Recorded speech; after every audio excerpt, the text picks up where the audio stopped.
I, 45F, got married for a second time a week ago to James, 39M. He and I have been together for the past 4 years after we met through some common friends, and after living together for almost 2 years, we finally decided to make it official. But my wedding was almost ruined by my daughter, and James had to kick her out to prevent her from causing a scene at the wedding. And now everybody is blaming me and accusing me of having failed as a mother because she was really upset at being kicked out. My daughter April, 19F, wasn't even invited to the wedding, and I know it sounds bad, but I had valid reasons for not inviting her. She and I had no contact a couple of years ago because she had taken her dad's side in the divorce and had publicly insulted me. My ex-husband Donald, 47M, and I got divorced 6 years ago because we just weren't compatible anymore, and I was sick of trying to make our marriage work. He and I got married really young when we were in our early 20s and had April shortly after. Things started changing and getting difficult for both of us once we had a daughter, because now there were several more expenses that we had to think of, and Donald just wasn't taking his job seriously. It felt like he was never going to get promoted and I would have to continue doing everything for him. He was incompetent at all the household work, and I could pretty much say the same thing for anything to do with April. He was just lazy, and it was like he wasn't even interested in stepping up and helping me out. I got tired of doing everything on my own, and being with him was becoming exhausting for me, but I still pushed myself and tried to make that marriage work for several years. I had fallen out of love with him way before I even filed for divorce, but I was trying to make it work for the sake of our daughter. Unfortunately, even April was becoming like a miniature version of my ex-husband and expected me to constantly run after her and do everything for her. It was really difficult for me to deal with both of them, since I was not only working in the office, but I didn't get a moment to myself even after I came back home, and they would make me do even the most basic of tasks for them. And the worst part was that they were never even grateful for any of it and practically treated me like a maid around the house. I just got sick of it one day and I decided to move out without telling anyone, and then I filed for divorce. My parents and a couple of my friends were really supportive, so I didn't have to worry about where I would live or even about finding a lawyer. Donald tried to get me to come back when he was served with the divorce papers and said that he would change, but it was too little and too late for me. So I rejected that and said that I was going through with the divorce and he couldn't change my mind. He tried many times to win me over and get me back, but when, even after almost a week and a half, I still hadn't changed my mind, he changed gears and told me that he was going to make sure that I regretted the divorce. He hired one of the best divorce attorneys with the help of his father, who was paying for everything, and decided to file for full custody of April, and tried his very best to make sure that I didn't get much from the divorce. His lawyer was ruthless, and it was a really long and difficult process for me personally. Because they were dragging my name through the mud, and I just didn't stand a chance, since they had manipulated all the facts and made me seem like an unstable and selfish person. Worst of all, they had portrayed me as a terrible mother, and April had actually been part of it. She had made a very public post on social media during the divorce where she claimed that I was a bully and that I constantly kept picking on her. She said that I made her miserable and she wanted nothing to do with me after the divorce. She added that she wanted her dad to have custody and wished that I wouldn't even have visiting rights. That was pretty much the final nail in the coffin, because if April herself didn't want to live with me, then there was no point of a mediator or any custody battle. She had made it very clear to the world that she preferred Donald over me and would rather live with him. So the custody battle ended with Donald getting full custody of April and I got visiting rights, but they would have to be supervised. I did get the house in the divorce, but that was about it, and it broke my heart because I had wanted my daughter to be on my side and to realize that her father was not the man that she imagined him to be. She was just 13, which is probably why she didn't understand that being the fun parent wasn't enough and that he was raising her to be just as lazy and incompetent as him. It would be cute for a while, just like it had worked out for Donald while we were in college. But that sort of behavior wouldn't fly when she was in the real world and didn't have her family to shield her from real-life responsibilities and expectations. It was devastating for me, but I still tried to keep in touch with April, in spite of the things that she had said about me, because she was obviously being misled by Donald. Even during the divorce, before she made that post, I would often pick her up from school to spend time with her, and she would try to convince me not to go through with the divorce. And I would try to tell her that I was just miserable in that marriage and it was better for all of us if her father and I separated. We would argue about it, but she would at least talk to me. In the weeks leading up to that post, she just cut me off, and even when I would try to pick her up after school to hang out, she would blow me off to spend time with her friends or make up some excuse and avoid me. It was very clear to me that something had changed, and it was Donald who had convinced her that I was the bad guy here. Nonetheless, I tried to keep in touch with her after the divorce, but she just wouldn't speak to me. And because Donald had full custody and I could only get supervised visits, he had a lot more control over her and made sure that I didn't get to see her more than once or twice in 6 months. I tried to reach out to her online, but she blocked me there. I even tried to renegotiate the custody terms, but my lawyer advised me against it because it was just too soon and they had already painted a very negative and unstable image of me. I was also struggling at work, so it was just not a good time for me, and I made one of the most difficult decisions that I have ever had to make. I showed up at Donald's house unannounced one day and demanded to see April. I caused a racket when he said no, and April came into the living room to check out what was going on. When I saw her, I asked her point blank if she wanted me as her mother or not. I didn't beat about the bush, and I tried not to let any of my emotions show on my face. She thought about it for a while and then she told me that she didn't consider me her mother anymore because I had broken up their happy family because I was too selfish to think about her, so now, she wanted nothing to do with me. I had already seen that coming, but I just wanted to hear it from her before I cut her out of my life. Just so I would at least have the satisfaction of knowing that I tried my best and wouldn't have any regrets in the future. Once April had made it clear to me that she didn't want me to reach out to her anymore, I stopped trying because I needed to get my life back on track. It was a really difficult call for me to make because I had to cut the most important person out of my life and it was devastating for me, but I powered through it somehow and threw myself into my work. I did keep tabs on April and I knew that she was doing well in school. I wanted to reach out tomorrow a couple of times, but I held myself back because I felt like if she wanted to talk to me and make things right with me, then she would have to take the first step. Because now that I was older and had already gone through so much, I was too fragile to handle another heartbreak at the hands of my own daughter. So I didn't talk to her for years after the divorce, which is why I didn't even consider inviting her to my wedding. For starters, I didn't even think that she would want to be invited because if somebody doesn't reach out to you after almost 6 years, then it probably doesn't even occur to you that this person might want to reconnect. So when the invitations were sent out, I didn't include my daughter on the list because we hadn't spoken for a really long time and I didn't want to get insulted once again. But somehow, she managed to find the details of my wedding, probably from some loose-lipped relatives. And then showed up on the day of my wedding. I got really lucky because by the time she turned up, James and I were already done with the ceremony and we were just about to have our first dance as a married couple. We had a really great security team because they knew better than to bother us while we were in the middle of something. Instead, they waited until they knew for a fact that we were done with our first dance and then they summoned us outside to ask if April was wanted at the wedding or not. Apparently, they had caught her trying to sneak inside the venue after they had denied her entry the first time. April looked furious and demanded that I let her in because after all, she was my daughter and she deserved to be at my wedding. Honestly, I was so shocked to see her that my brain just stopped functioning and I couldn't come up with anything to say to her because this was the first time that I was seeing her as an adult. Seeing how shaken up I was by April's arrival, my husband decided to take over and told the security team to take her away because she wasn't on the guest list and our wedding was no place for her if she wasn't invited. So they escorted a kicking and screaming April out.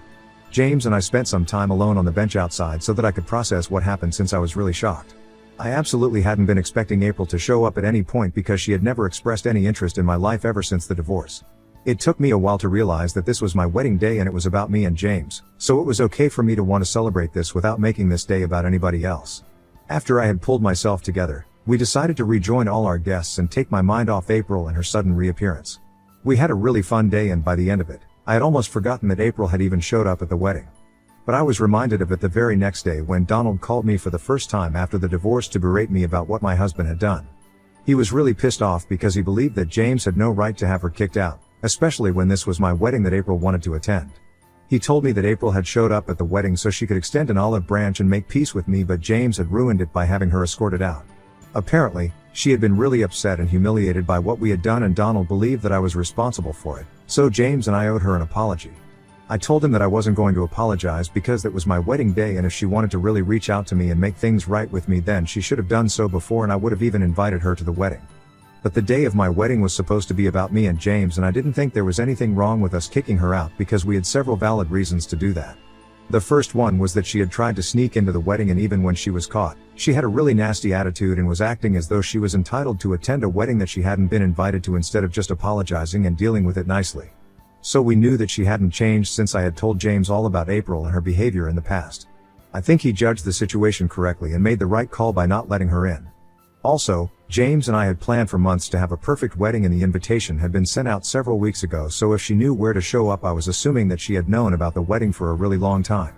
If she had really and truly wanted to make comments with me, then she would have reached out before the day of the wedding instead of leaving it for the very last minute. That was just really suspicious and it made us feel like she had just been looking for an opportunity to sneak into the wedding and ruin it. And that's why James had not let her and he had to make that decision on his own. I thought that these were all valid reasons and told Donald that April would just have to deal with her disappointment. He didn't take that well and accused me of being a failure of a mother. So I reminded him that I hadn't been her mother for the past 6 years, thanks to the custody arrangement that they had asked for. I also reminded him that April was the one who had said that I wasn't her mother and that's the reason why I'd even cut her off. He was the one who had turned her against me, so now he had no right to be mad about the fact that she and I didn't share a relationship of any sort. He got annoyed and hung up on me when I said that and I thought it was over, but then he got more of his family members to contact me and tell me that I was being a terrible mother. He, along with his entire family, is now accusing me of failing to understand my daughter's feelings and it's getting to me. James doesn't think that we did anything wrong, but I have started to feel differently and it's messing with my head. Ida for letting my husband kick my daughter from my previous marriage out of our wedding because she showed up uninvited?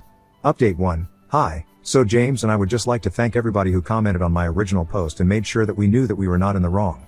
We have since blocked Donald and everybody who was texting me because I don't need that kind of negative energy in my life and I don't need to question myself when it comes to my daughter. Honestly, my only regret is that I didn't block Donald a really long time ago. The only reason I didn't do that was that I had always expected that at some point, he would reach out to me and tell me that April wanted to speak to me. And well, I guess it kind of happened, but not the way I had expected it would happen.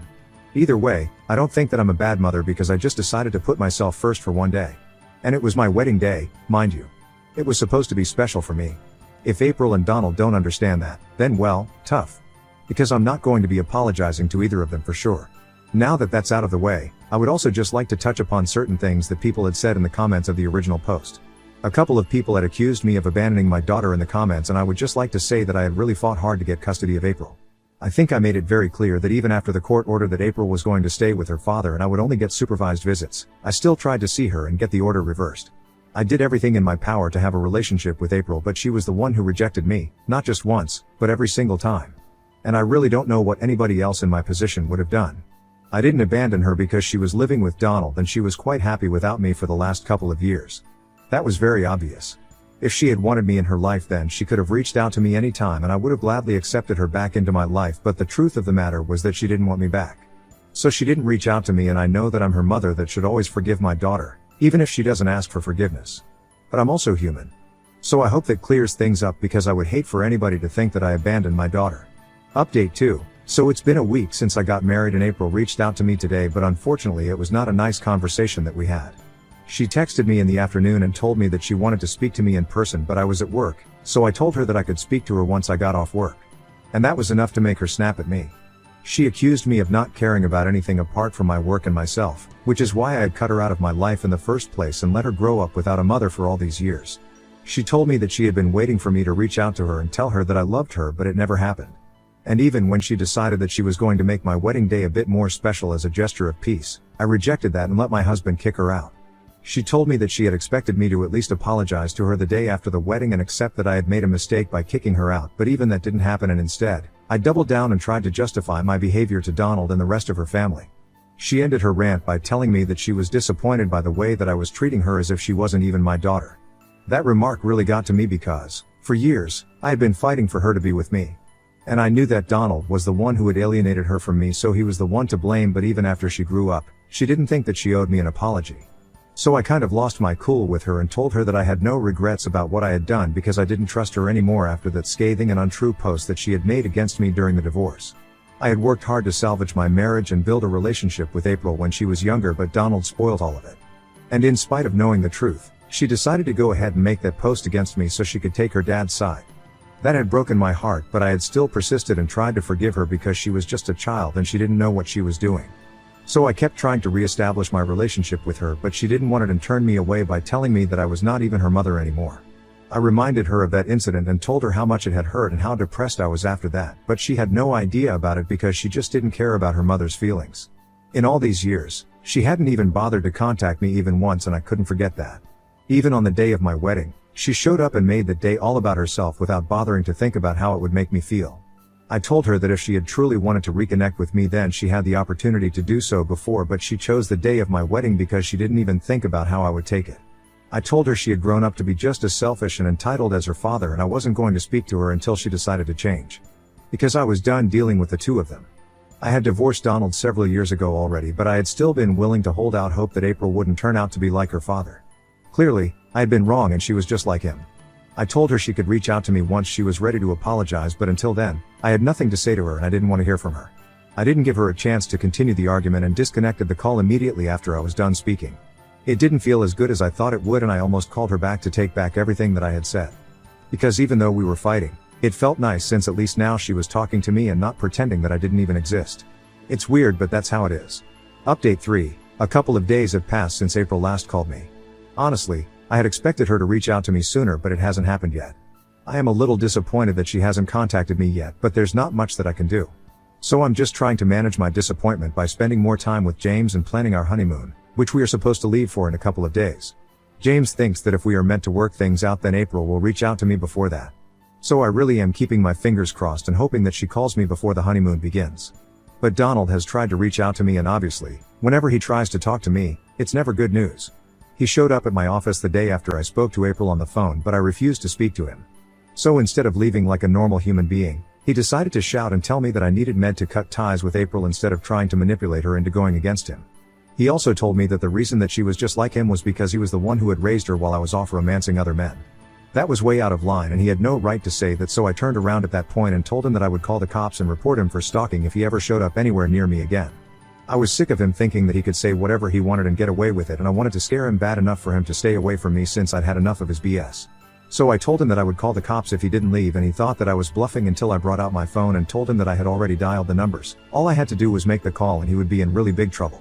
I could see on his face that he didn't want to leave because he didn't want to appear weak, but after weighing the odds in his head, he decided to get into his car and drive away. Good for him, honestly, because I really would have called the cops if he didn't leave me alone. When I told James about it, he suggested getting a protective order against him, and I'd love to, but I don't know if we have grounds for it just yet.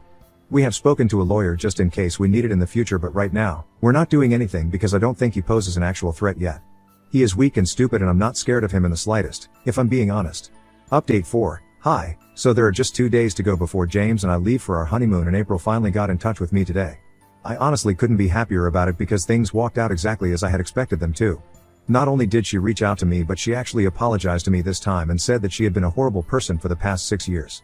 She acknowledged the fact that she had been her father's daughter all these years, but after speaking to me on the phone that day, she had done a considerable amount of soul searching and realized that she had made a mistake. She had tried to speak to Donald about it, but his reaction just proved what she had been afraid of, that he had been misleading her all along and alienating her from me for his own gain because he wanted to get back at me for the divorce. They got into a big fight on the day of our phone call in the evening, and I suppose that's why Donald showed up at my office the next day to berate me. But after that, April had been thinking about the way that she had been behaving with me and figured out that the way that I had reacted to her showing up at my wedding had been completely normal. Because I obviously didn't trust her the way that I used to, and she had nobody else to blame for it but herself because she hadn't even apologized to me. She had realized that she made a terrible mistake, so now she wanted to set things right with me and make sure that she didn't waste any more of the time that we had together. It was a really emotional conversation and we decided to meet each other in person tomorrow, and she even told me to bring James along because she felt like she owed him an apology as well. So we're getting together for lunch tomorrow and I really hope that it goes well. Update 5. So James and I just returned from our lunch with April an hour ago, and it was surreal. Because it felt like we were finally catching up on the time that we had lost, and I had never even thought that this could happen. It was kind of emotional in the beginning, and then after the apologies and stuff were out of the way, we started speaking to each other about everything that had been happening in our lives. It was quite fun to hear her talk about her time in college, and then we shared the story of how James and I had met. We actually had a really nice time, and we have decided that we are going to meet for either lunch or coffee once a week at the very least, along with therapy. This is going to be quite a shock for Donald, but April told me she doesn't care about it anymore. And I'm really looking forward to fixing our relationship.